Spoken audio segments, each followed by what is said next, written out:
Pela fé posso enxergar, pela fé posso tocar, pela fé, pela fé.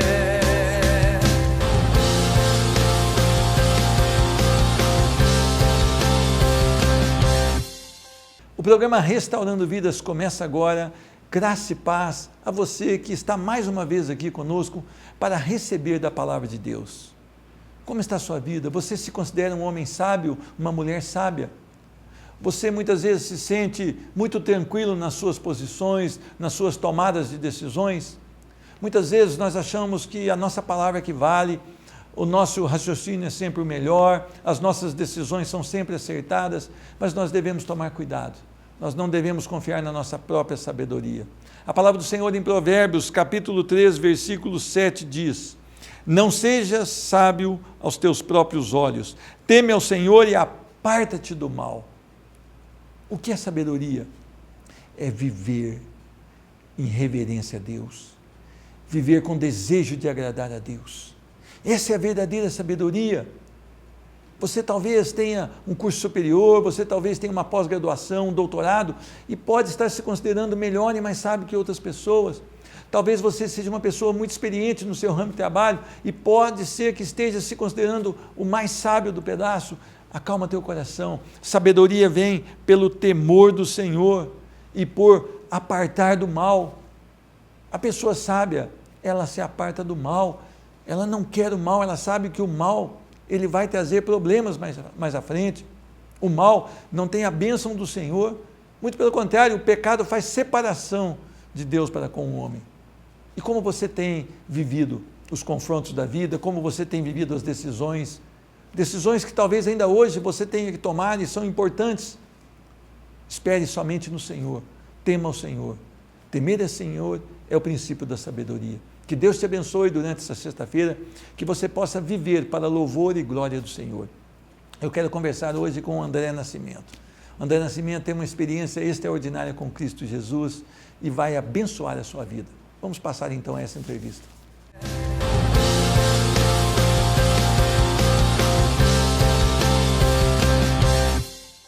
É um privilégio receber hoje no programa Restaurando Vidas o meu irmão em Cristo, André Nascimento Júnior. A paz do Senhor e seja muito bem-vindo. A paz, é um prazer estar aqui com o senhor hoje. Amém. O irmão hoje trabalha como agente de trânsito na cidade boa, maravilhosa, linda de Poços de Caldas. De Poços de Caldas, graças a Deus por essa cidade. É uma cidade bem tranquila, né? Comparando de onde o senhor veio, né? Com certeza, comparando com o Rio de Janeiro, isso aqui é o céu. Amém. E eu quero falar para o senhor, o irmão foi muito novo para o Rio de Janeiro. É isso. Foi muito novo. Novo. Viveu já dentro da igreja, desde pequeno, foi iniciado ali, escola bíblica, tudo. Tudo. Em casa eu tinha o normal que todo evangélico tem, vai ter aquele culto em casa também, os pais orientam, fazem aquele culto em casa, aquele culto doméstico que nós conhecemos, né? E aquela ali me instruiu muito. Instruiu muito. E você foi um bom estudante? Como é que foi? Sempre o seguinte, eu via minha mãe falava assim de Deus para mim, falava para todos nós quando filhos, e sempre tirava tipo uma quinta-feira, uma sexta-feira e falava de Deus para nós. E contava com aquela linguagem de criança. A gente acha que aquilo ali nunca vai ter efeito. Um dia vai ter efeito. É uma semente jogada ali num coraçãozinho, uma hora ela vai enraizar e vai... No momento certo, ela vai germinar. Então hoje eu vejo as mães chamarem filhos para assistir novela, para assistir esses reality shows aí, que tem até pornografia. Esse também é um ensinamento que está sendo passado para as crianças. Como é que o senhor enxerga isso? Eu acho isso péssimo. Hoje eu tenho meu filho, o Nicolas, né, a minha esposa, e toda quinta-feira nós temos passo um pouco de Deus para ele, da linguagem, que ele entenda, ele tem a biblinha dele, e depois eu faço algumas perguntas para ele. Tudo que minha mãe fez, que eu acho que deu certo, é feito comigo também. Meu filho mesmo não se interessa muito de ficar vendo televisão, não. Ele quer ficar mais perto dos pais, gosta de história também. Aí eu aproveito esse momento que ele gosta de história e eu conto a história de Deus. E a Bíblia é repleta de histórias, né? Com certeza. Histórias verdadeiras ainda. Verdadeiras e outras, com o poder de Deus. Com certeza. Eu vejo o seguinte, a televisão ela conta, tem uma hora que passa um filme muito bom, inspirador, mas é ficção. A Bíblia é verdade. Aquilo que deve inspirar a gente. Não que a gente deve ficar aquela pessoa alienada, não, mas simplesmente aquilo ali hoje me inspira. Desde que comecei a conhecer a Deus de verdade, do que Deus começou a fazer comigo, a obra que Ele fez comigo foi maravilhosa, mas me inspirar em coisas verdadeiras, não em fantasiosas que é fora da nossa realidade. Agora, o senhor foi bem até a sua juventude. Isso. A juventude o senhor entrou para o exército. Isso. E no exército a coisa não correu bem, né? A coisa foi bem feia mesmo. O que aconteceu que o senhor... Ali no exército eu falo que o meu mundo caiu. Eu cheguei um momento, meus pais eram separados, né? E eu cheguei um momento que eu queria conhecer um pouco mais desse mundo que tanto falava. Conhecer o outro lado do muro. Só falavam que do outro lado do muro tinha um bicho-papão. Eu falei, não, eu quero ver, que bicho-papão. Eu me achava forte para encarar esse bicho-papão. Foi quando eu entrei no exército. Minha primeira semana no exército, eu tomei um tapa no rosto. Quero deixar bem claro que eu não estou falando que exército é ruim. Era necessário acontecer comigo. Quem tiver para o exército pode ir sim. Mas o seguinte, aconteceu comigo que o primeiro dia eu tomei um tapa na cara e um sargento falou para mim, eu vou fazer da tua vida o inferno. Então ele liberou uma palavra sobre a minha vida e eu aceitei isso aí. E pouco tempo servindo o exército, ele conseguiu me punir com o chamado de pernoite. Passar alguns dias aprisionado na cadeia do exército. O próprio exército tem uma cadeia deles mesmo. E foi ali, eu sofri algumas torturas ali dentro do exército. E foi muito difícil para mim. Eu comecei a pensar, lembrei desse tempo de escola dominical, lembrei um pouco de tudo que minha mãe tinha falado. E eu falei, gente, eu sou filho de crente, eu sou filho de pastor. Mas eu comecei a perceber que estava na hora de eu deixar de... até aquele momento eu era religioso, eu queria conhecer mais a Deus. Foi quando, depois de muito tempo que eu estava já detido naquele local, foi quando eu fiz uma oração a Deus. Mas o senhor fez uma oração por quê? Havia um desespero tremendo, era muito ruim assim a situação? O local assim não é uma cadeia que nem as pessoas vivem hoje, mas cadeia de exército, a cadeia em si é ruim. Prende você o dia inteiro dentro de um quarto, é difícil. Então, o que aconteceu? Foi quando eu fiz uma oração porque era tanta tortura, afogamento que ocorria ali dentro com a gente. E eu falava com o superior, com o general, falei, isso não pode acontecer, e ele não falava nada. E eu tentava falar com alguém, algum contato, foi quando aqui chama de carcereiro, mas a pessoa que cuidava daquele local, ele viu o meu sofrimento. Ele falou, você quer que eu tenha um contato com alguém? Aí eu falei assim, eu quero que você entre em contato com minha mãe, alguma coisa, fale alguma coisa, porque eu vou me matar. Eu não aguento. Você chegou a pensar em tirar a própria vida. Sim, devido a tanto sofrimento? Isso, porque lá no exército, apesar de das pessoas estarem ali detidas por alguns dias, tem que fazer a barba, todo dia, tem que estar alinhado para vistoria. Aí quando um colega meu falou, André, vamos fazer o seguinte, vamos se matar essa noite? Não tem mais vida, eu já estou há 2 anos e pouco aqui, você já está há um tempinho também. Vamos pegar a gilete, quebrar e passar no pulso. E vamos se matar. E na hora eu falei, não, eu vou fazer minha última oração. E foi quando eu falei, Deus, eu olhava para aquela latrina, é aquela coisa no fundo assim que fica bem baixo, né? E não é que nem o vaso normal, é latrina mesmo. E eu olhava, da noite saía ratazana daquela latrina. Eu não podia dormir com medo da ratazana. E aí eu comecei, falei, Deus, se eu me tirar hoje daqui, eu vou te servir para nunca mais te largar. E foi uma oração muito sincera. Foi uma oração até ousada, né? Foi muito sincera. Eu não sabia se Deus ia me ouvir, mas eu precisava daquela experiência. Foi o grito da sua alma. Foi desesperador. É desesperador. Eu me via, gente, eu tenho estudo, eu nasci no lar evangélico, o que eu estou fazendo aqui? Eu conheço a palavra de Deus, o que eu tenho que estar nesse local? Aí eu orei, falei com Deus e esqueci daquela oração. E aí chegou a noite. Aí deram a comida já vem tudo. Arroz, feijão, dentro do feijão já vem a laranja, já vem tudo junto. Misturado com o doce, lavagem. já acha tudo ali já. E foi quando chegou, o meu número era 834. Não esqueço até hoje, eu era paraquedista. soldado PQD. Então, foi quando eu, à noite, estava cabeça baixa, aí chegou um cabo da onde eu servia, porque a gente é preso em outro quartel, não fica no mesmo quartel, em outro quartel. Aí foi quando ele falou assim, quem é o 834? Eu falei, sou eu. Eu falei, eu vim, sua liberdade chegou. Eu falei, mas como? Então eu tinha certeza que quem botou aquele desejo de ter encontro real com Deus foi o próprio Espírito Santo. Amém. Era necessário aquele momento para mim. André, hoje as pessoas, nós vivemos hoje, no meu entender, numa crise de conversão genuína. As pessoas na igreja fazem um apelo, dizem fazer a oração do pecador e estão salvos. E a coisa não é bem assim, né? Tem muita religiosidade envolvida. Para você ter um encontro real com Cristo Jesus, tem mudanças muito fortes na sua vida, né? Quando você tem um encontro real com o Espírito Santo de Deus, a sua vida muda completamente, 180 graus, não é? Certeza. Houve mudança daquele dia comparado com os demais? Monstruosa. Foi E monstruosa. quais foram, assim... Eu ali que eu entendi, dali para frente, quando eu fiz aquela oração, eu quis conhecer Deus, não só de Abraão, de Isaac e Jacó, o meu Deus, o Deus que agia em mim, não da história que talvez só minha mãe falava comigo, eu queria conhecer de andar com Ele. Você queria ter um relacionamento íntimo com Ele. Isso, e eu vi aqueles livros, Benihim e outros livros mais, e Po Yong-Shu, que agora é David Yong-Shu, né? Então eu falei, não, eu quero esse Deus. Chega, agora é isso que eu quero seguir. Por quê? Se ficar muito tempo na religiosidade, você não aguenta dentro da igreja. Você não aguenta. Vocês precisam, é uma capa, né? É uma capa. Por dentro é oco. E uma hora você vai perceber. E é essa hora que a gente percebe e fala assim, não, eu tenho que fazer diferença. Eu quero esse Deus. Porque é muito fácil, quando a gente chega na igreja, a resposta é a seguinte, fala assim, olha, Deus não se vê, é que nem o vento, sente. Mas isso não era o máximo para mim. Eu queria na minha vida. Então, se apresente para mim, Jesus. Eu queria essa apresentação. Eu me apresentei a Ele, agora eu quero que o Senhor seja apresentado a mim, porque eu acho que eu não te conhecia. Eu fui apresentado no Deus da Bíblia, não o meu Deus. Agora eu conheço o meu Deus. Agora, André, as pessoas que estão com o coração vazio nesse momento, que porventura nos assistem, ou que vão assistir através do YouTube,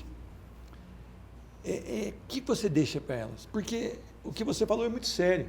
Muitas vezes a pessoa está até dentro de uma igreja, cumpre aquilo que a igreja ordena, mas não tem uma vida no altar, não sentiu aquilo que as outras pessoas sentem, né?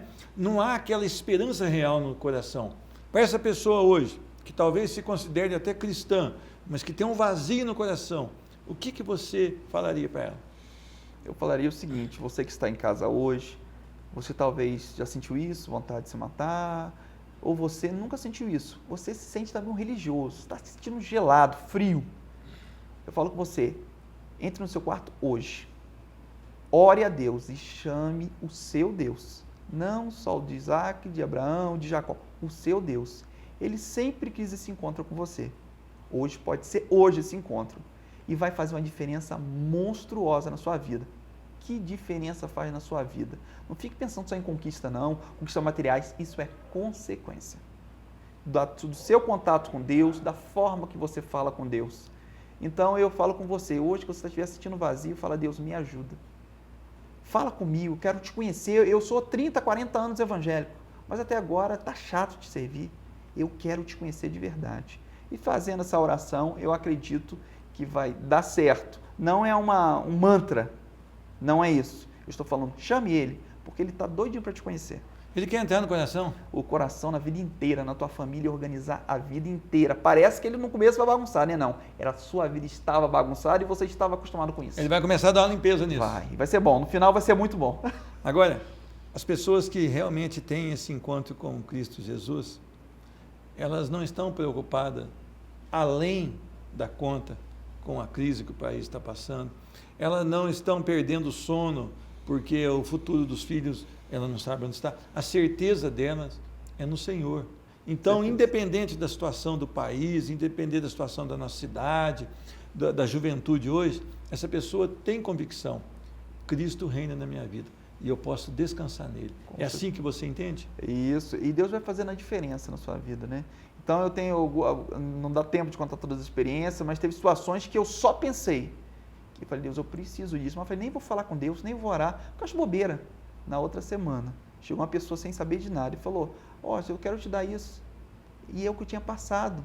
Então, se preocupe com o que está acontecendo no país, não. Vai dar tudo certo. Diz a palavra que antes da nossa palavra chegar na boca, o Senhor já conhece toda, não é verdade? Então, Ele cuida de você, Ele quer cuidar da sua família, Ele quer cuidar dos seus filhos, Ele quer cuidar do seu trabalho, mas é preciso que você solte o cabo da nau. É preciso que você fale, Senhor, eu espero, confio e descanso em Ti. Faça-se a Tua vontade na minha vida, eu quero Te servir.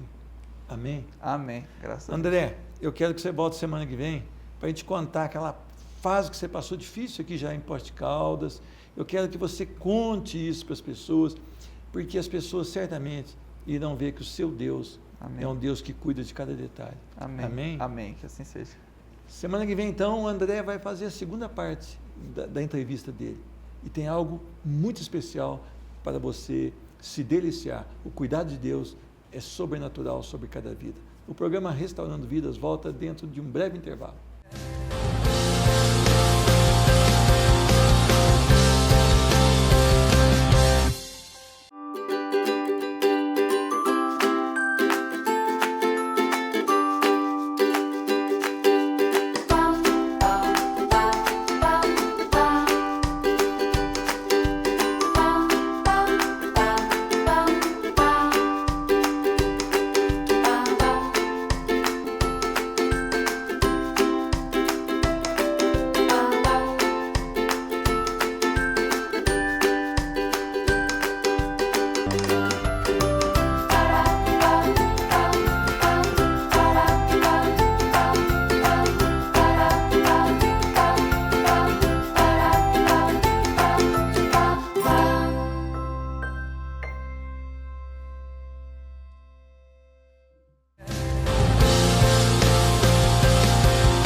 Eu quero ler um texto da palavra do Senhor que se encontra em Abacuque, capítulo 2, versículos de 1 a 5. Diz a palavra do Senhor: Por-me-ei na minha torre de vigia, colocar-me-ei sobre a fortaleza e vigiarei para ver o que Deus me dirá e que resposta eu terei à minha queixa.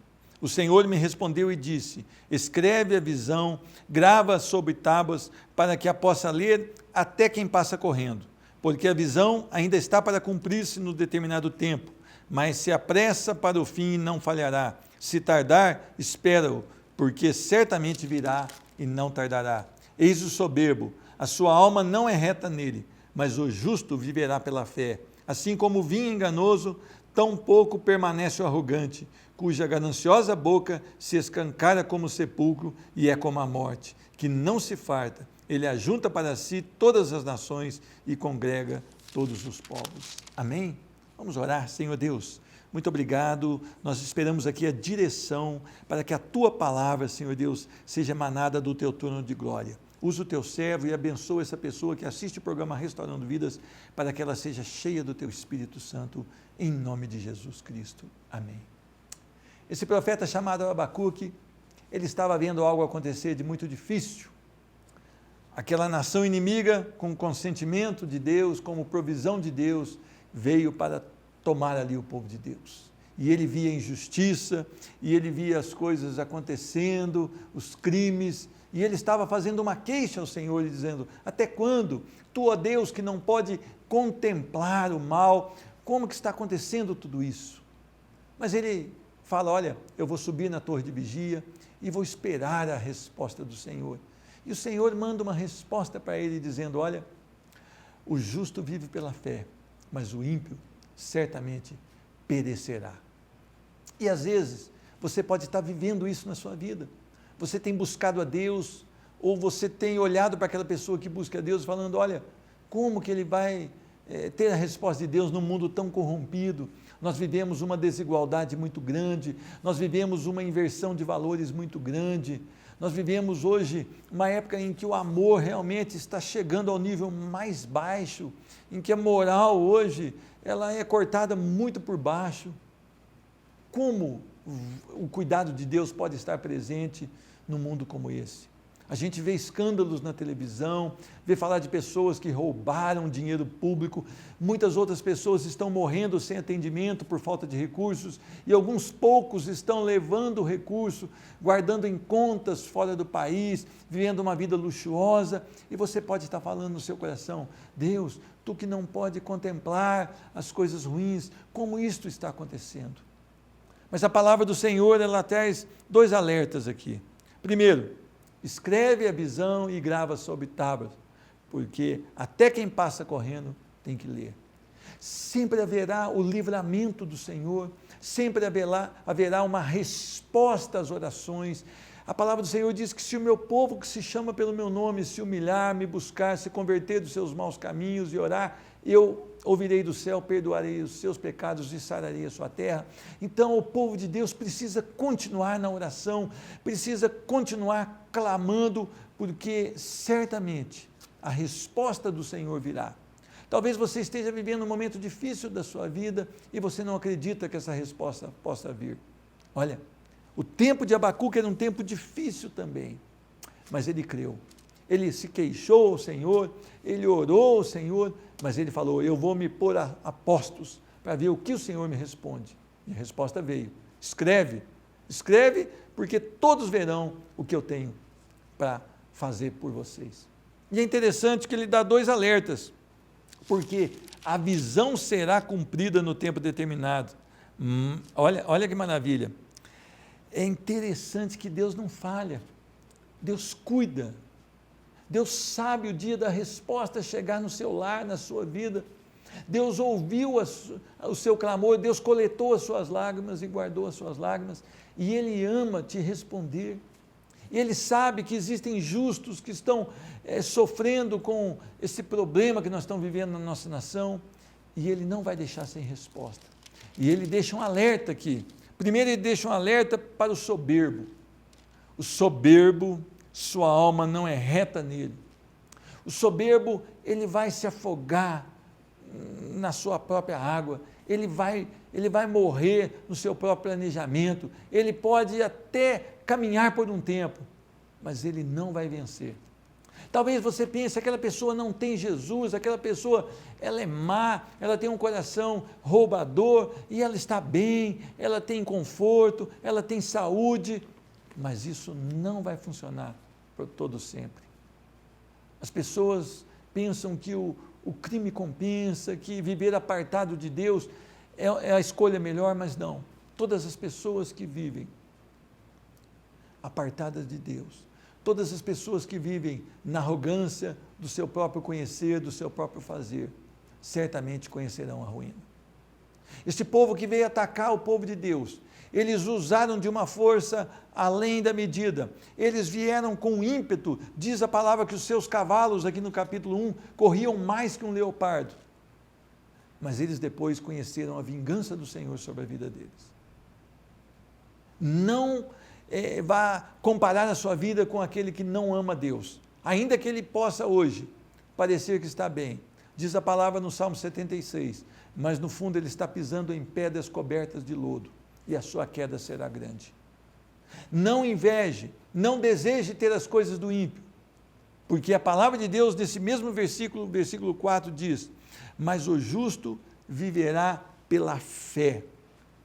O justo crê sem ver, o justo sabe, mesmo que ele estiver vivendo um momento difícil na sua vida, que Deus é com ele.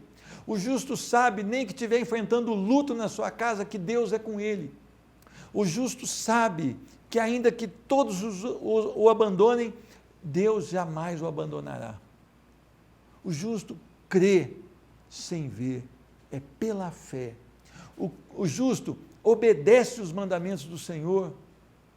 O justo, ele ama aquilo que é do Senhor. O justo tem prazer em obedecer a Deus, ainda que ele esteja passando por algumas dificuldades em alguma área da sua vida. Ele tem prazer em adorar a Deus, ele tem prazer em cultuar a Deus, ele tem prazer em viver para Deus. O justo, ele confia na provisão de Deus. Aquelas pessoas que vivem ânimo dobre, que diz a palavra, vacilando na sua fé, ora estão muito confiantes em Deus, ora não confiam nada em Deus e começam a tomar atitudes por si mesmas. Mas o justo, aquele que é justificado e lavado no sangue do Cordeiro, ele anda em confiança a Deus. Ele sabe que o Senhor tem o melhor para ele. Ele sabe que Deus pode a qualquer momento liberar a palavra de vitória sobre a vida dele. O justo espera no Senhor. Ele não está esperando nos homens. Talvez você esteja pensando, olha, se mudasse hoje os governantes do nosso país, a gente estaria muito melhor. O justo não. Olha, se o Senhor se agradar de nós, Ele nos fará possuir a terra prometida. Nós entraremos, venceremos os gigantes e possuiremos essa terra. Ele espera sempre no Senhor. Você tem esperado em Deus? Onde está a sua esperança? No seu intelecto? No seu dinheiro? Na sua sabedoria? No seu físico? Nas pessoas que você conhece? No prestígio que você tem? Não. Espere no Senhor. Viva para o Senhor. Medite dia e noite na palavra do Senhor, porque Ele tem algo especial para a sua vida. Ele pode estar hoje cuidando da sua vida e você não está detectando, mas Deus está cuidando do seu problema. Hoje você orou pela manhã e Deus está trabalhando na sua causa. Espere, não tome nenhuma atitude contrária ao que diz a palavra, não tente alcançar atalhos para resolver os seus problemas, porque Deus tem a resposta certa no tempo certo. Você tem esperado em Deus? Persevere no caminho do Senhor. Isso é qualidade do justo que vive pela fé. Ele vive em perseverança. Olha, Caleb entrou na terra prometida porque perseverou. Josué entrou na terra da promessa porque perseverou. Eles esperaram 45 anos desde que a promessa foi liberada para que ele tivesse o seu pedaço de terra. E Caleb falou, olha, eu esperei no Senhor e ainda quero continuar na luta do Senhor. Eu não quero desistir ainda. Eu não quero deitar numa rede e ficar ali tomando água de coco. Eu amo servir a Deus. Eu quero perseverar no Senhor. E porque eles perseveraram, a bênção do Senhor foi sobre eles. O que está acontecendo hoje com o povo que se diz povo de Deus? O povo comporta-se de uma maneira dentro do tempo de adoração, mas quando sai no campo de batalha, quando sai para realmente ser um embaixador de Cristo, ele não mostra que é justo, ele não mostra que tem fé, ele não mostra que tem confiança, ele não mostra que tem uma vida no altar, porque as suas atitudes são longe, longe daquilo que Deus espera. O homem cheio de fé, ele tem a viva esperança no seu coração. O que você espera da sua vida? O que você espera depois que você partir? A palavra do Senhor diz que o Senhor virá buscar a sua igreja e aqueles santos, quer dizer, lavados no sangue do Cordeiro, separados para o Senhor, irão morar por toda a eternidade, onde Deus preparou. E o que você tem de esperança? É só nesse mundo, é só no agora. Você deve desejar a vinda do Senhor. Você deve amar a vinda do Senhor. Você deve sonhar com esse momento em que a trombeta vai soar e o Senhor Jesus vai voltar como subiu no meio das nuvens para buscar a sua igreja. Deus te ama. Deus tem algo muito maior para você do que esta vida aqui na terra. Esta vida é para ser vivida para louvor dEle.